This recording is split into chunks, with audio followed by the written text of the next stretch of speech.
Okay, we're back. This week in HOLLYWOKE, there is a new actress that has hit the red carpet. It's got everybody talking.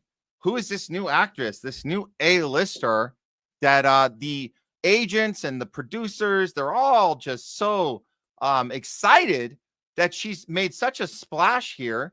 Who is this? Who is this actress? Well, let's take a look. Who's causing all the buzz on the red carpet?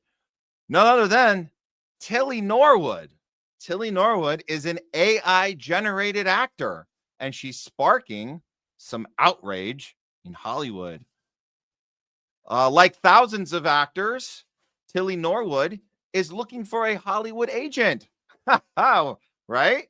Because that's what you do when you come out to LA. You look for an agent. That's the first thing. Before you get an apartment, the first thing you do is you look for a Hollywood agent. She's also going to need an apartment, obviously, right? Her greatest role is pretending to be human. That's because Tilly Norwood is 100% AI-generated product created by Dutch producer and comedian Aline van der Vellen, founder of the company named Exikoya. Okay, Exikoya, which bills itself as the world's first artificial intelligence talent studio. And we knew somebody was going to do it. Somebody was going to do it. They did it all right. Velden pitches her AI creation as the next Scarlett Johansson. How interesting. The next, she's not pitching it as the first. It's the all right, because Scarlett Johansson might as well have been an AI this whole time, I guess, is what the insinuation is there. And she says there are several agents vying to represent it. CBS News, Jolene Kent reported recently. So this article is from CBS. Okay, now since Velden launched the digital character's perspective career, Tilly Norwood has been all the talk in Hollywood.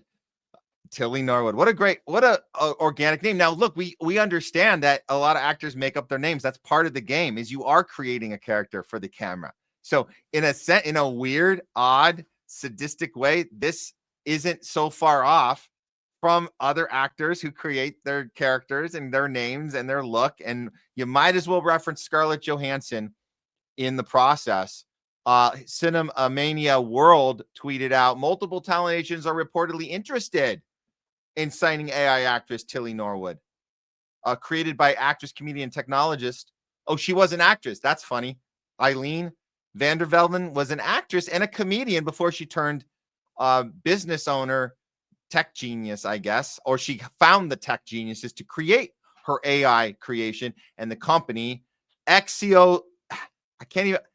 Are they making this hard to pronounce on purpose? Exiosis. Well, whatever. It starts with X. That's good enough. That means it's cool and hip and current. Okay. In response to growing criticism, Eileen shared a statement that read, Tilly is not a replacement for human being, but a creative work, a piece of art. Like many forms of art before her, she sparks conversation, and that in and of itself shows the power of creativity. Ooh, well said. Well said. Well, let's take a look at AI actress Tilly Norwood in action. Here we go.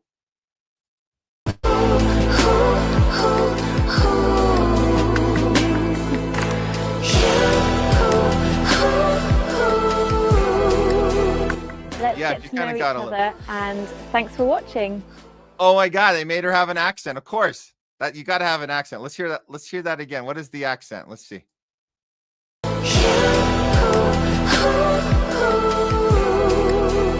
Let's get to know each other, and thanks for watching. British. She's a British actress. British actress. Very good. Very good. Okay. Okay. Well, so the videos are going around. This is making a lot of Hollywood people are furious at this. And you know what? Good thing that SAG has spoken up about this, and that's good. That's good. Let's see what SAG had to say about this. From Variety, SAG-AFTRA condemns AI actress, in quotations, Tilly Norwood, and says the union is opposed to the replacement of human performance by synthetics. To be clear, Tilly Norwood is not an actor. It's a character generated by a computer program that was trained on the work of countless professional performers without permission or compensation. It has no life experience to draw from, no emotion. Actually, some would say there's a lot of actors that don't have emotion or experience to draw from either, and they're just like a blank slate that you can just work off of. But anyways, but they are nonetheless, we're talking about human beings versus non-human beings. So there's a big deal here, big difference. From what we've seen, audiences aren't interested in watching computer-generated content, untethered from the human experience. It doesn't solve any problems. It creates the problem of using stolen performances to put actors out of work, jeopardizing performer livelihoods and devaluing human artistry. Additionally, signatory producers should be aware that they may not use synthetic performers without complying with our contractual obligations, which require notice and bargaining wherever a synthetic performer is going to be used. Now, SAG makes a great point. That's a great point. As far as contracts go, so the way it works in the industry is when a film gets greenlit, you have to decide the unions you're going to work with. And a lot of the times, the studios are in these kind of predicaments where they have to use SAG actors. Now, on the other hand, if you look at, it's not really a threat, but it's a statement that it's a suggestion. I won't say threat. It's a suggestion that SAG is saying, if you think you can get away with this, you're not going to be able to comply with our rules in place to use SAG. So if you have a SAG project, you're not actually allowed to do this. Well, guess what the reaction to that is going to be? Well, then we just will go around your union. We'll use some other unions. We'll use IATSE for crew.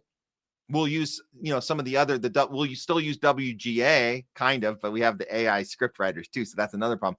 Hell, we might not even need unions ever again. We might be done with them, but we'll fizzle out little by little. That's kind of what's happening. So it's not much of a, let's say it's not much of a threat that SAG would say you wouldn't be able to legally do that if we're part of the production. And then it's like, it's one of those moments, those moments they just say, get out, then get out, SAG. You have a problem, get out. We don't need you. And then all those strikes that you guys saw that happened a few years ago, all for nothing. Because do they really need to use the union if they got this type of thing happening?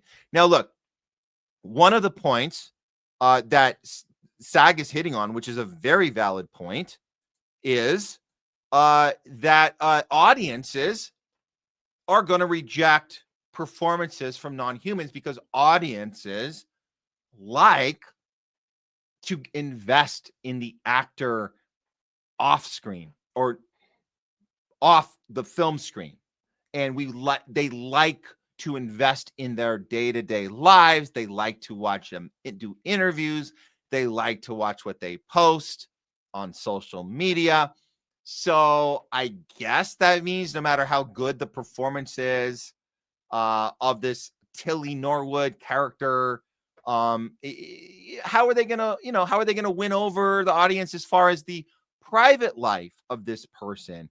Well, don't speak so soon there, because it looks like they're already doing it. They're already creating the private life of particularly Tilly Norwood. Let's see what she is tweeting out here.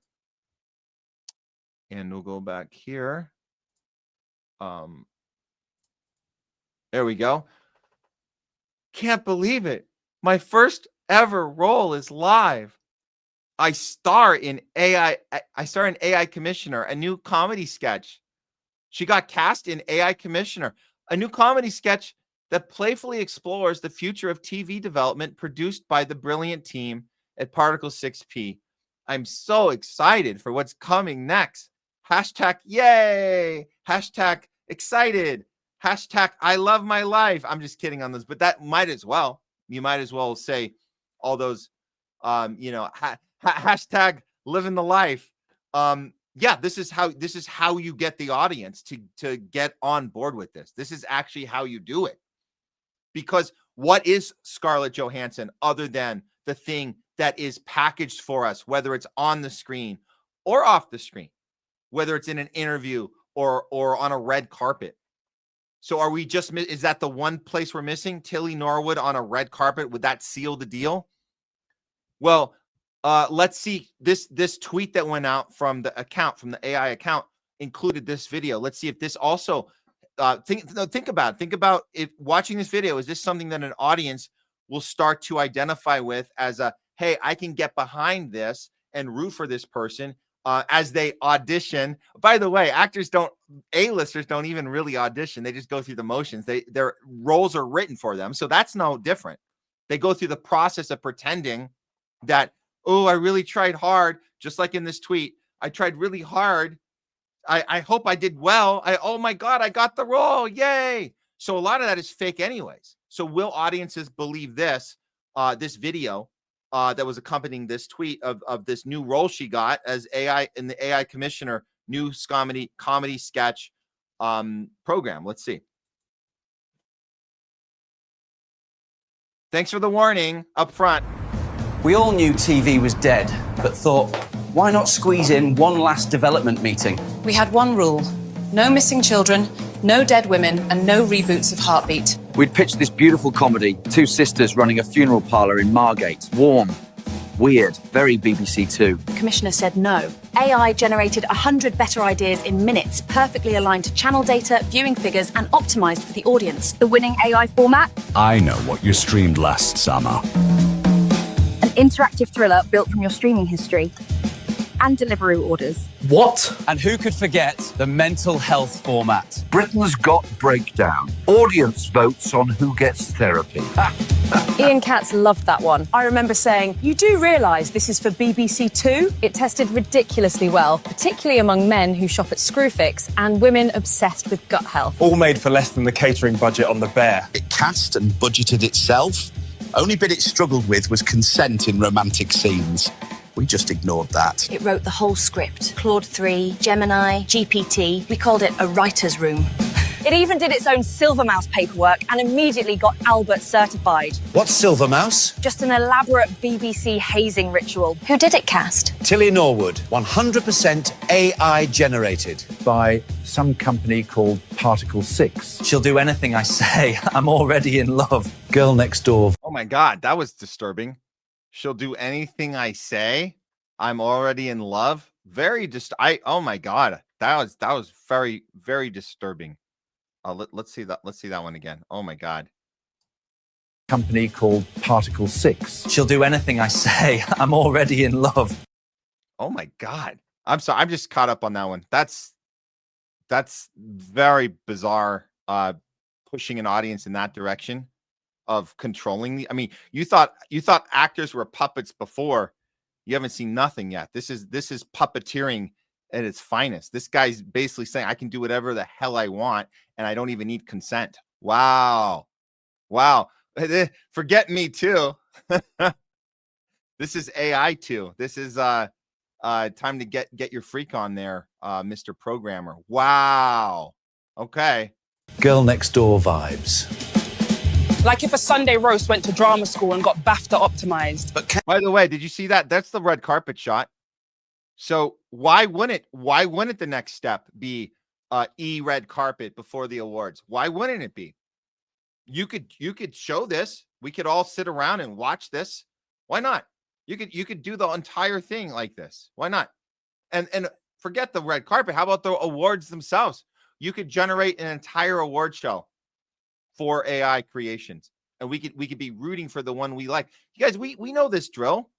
We know how American Idol works. We know that they put together a theater piece of the contestants that they want you to follow and get emotional about. They're all theater pieces.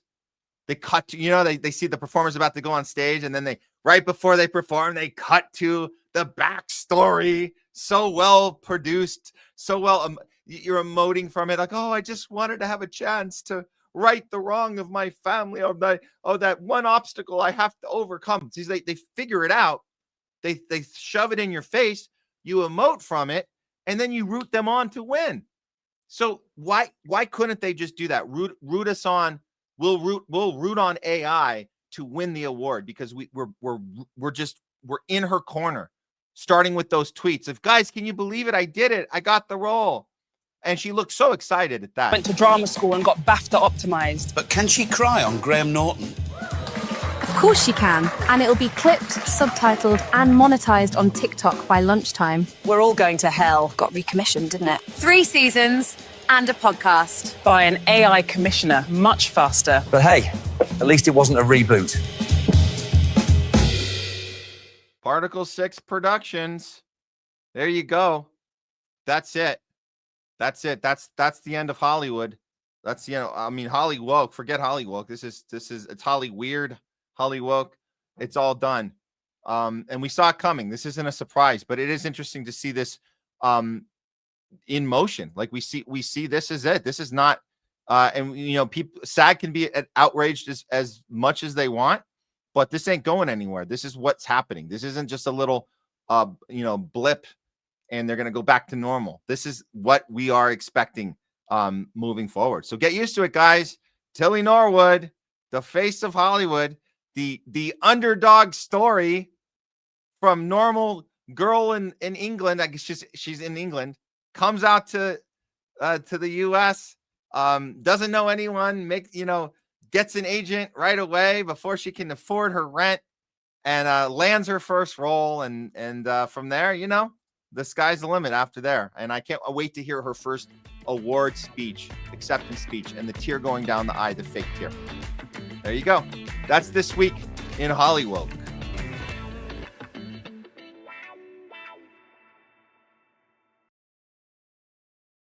Okay, let me take a moment to introduce you to our good friends over at World Harvest Food Bank right here in LA. World Harvest has been serving families across Los Angeles for 18 years now, and they started with this simple idea. Everyone deserves access to healthy, affordable food no matter what they're going through. With their Cart with a Heart program, families can walk away with a full cart of groceries, fresh produce, dairy, meat, and pantry supplies for just a $50 contribution. That's for the entire cart. That same cart would cost over $300 at a typical grocery store. At World Harvest, everyone is welcome. They don't ask for income verification, ID, or any paperwork. No. Basically, their doors are open to anyone who's doing their best, but just needs a little extra push to get by. If you're an Angelino like me, the times have been tough here. First with all the union strikes, the LA fires, and now the ICE raids going on. It seems like we're living in a constant state of uncertainty. And that's why it's so important to support local charities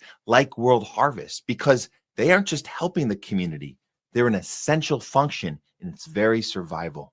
World Harvest is located at Venice and Arlington. And right now, you can use our special discount code THL20 for 20% off your contribution amount at checkout. And if you're not in the LA area, you can still help out with a $50 donation, which will provide a full cart of food for a family by going to worldharvestfoodbank.org or scan the QR code for more info. Or you can just spread the word. Follow them online. Let people know they're here for them, because at the end of the day, it's about providing choice, access, and relief without barriers. World Harvest Food Bank. End hunger now.